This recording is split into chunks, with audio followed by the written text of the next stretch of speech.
Tadepalli Manipal hospital south Asian liver institute ఓ యువతికి కాలేయ మార్పిడి సర్జరీని విజయవంతంగా నిర్వహించారు. దీనికి సంబంధించిన వివరాలను ప్రొఫెసర్ డాక్టర్ టామ్ చెరియన్ మీడియాకు వెల్లడించారు. Acute liver failure and why acute liver failure is important.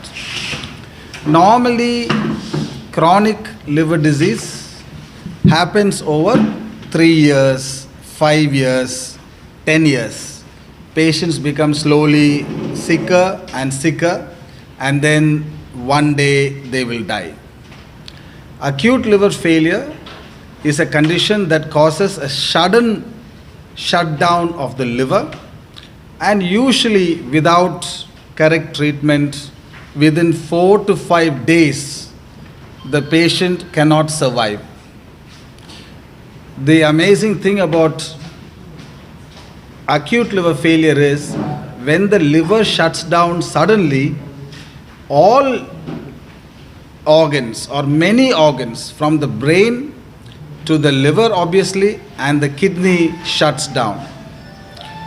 So till now, when there was a patient with acute liver failure in our state, because of the complexity of managing the brain, managing the heart, lungs, kidneys, they have always gone to either Hyderabad or Chennai. The problem with that is, first of all, it increases the cost.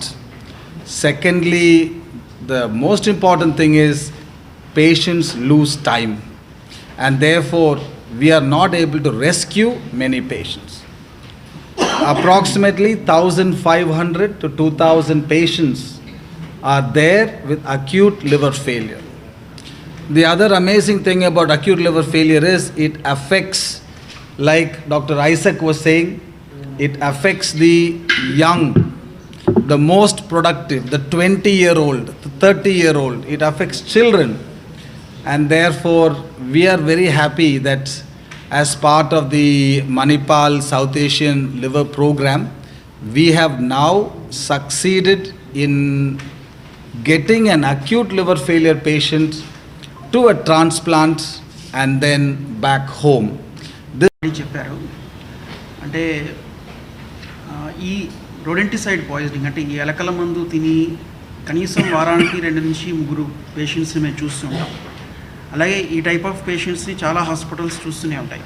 ఇందులో mortality చాలా ఎక్కువ అండి acute liver ఫెయిల్యూర్లో.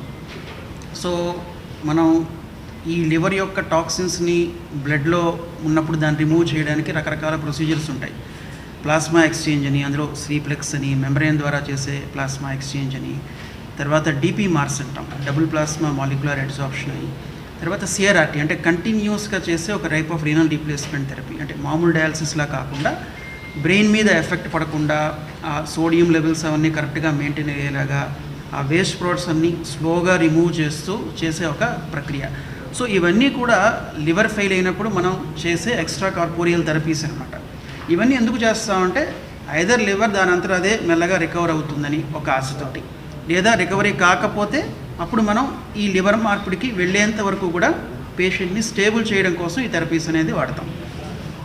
So ఇందులో ఏంటంటే ఈ రొడెంటిసైడ్ పాయిజనింగ్లో మనం ఈ therapies అన్నీ చేసినా కూడా ఈ మార్టాలిటీ అనేది చాలా ఎక్కువగా ఉంటుంది. సో మేము చాలా కేసెస్ ఇంతవరకు డీల్ చేసాం. కొంతమంది అదృష్టవశాత్తు బతికి బయటకు వచ్చారు, చాలామంది రాలేకపోయారు.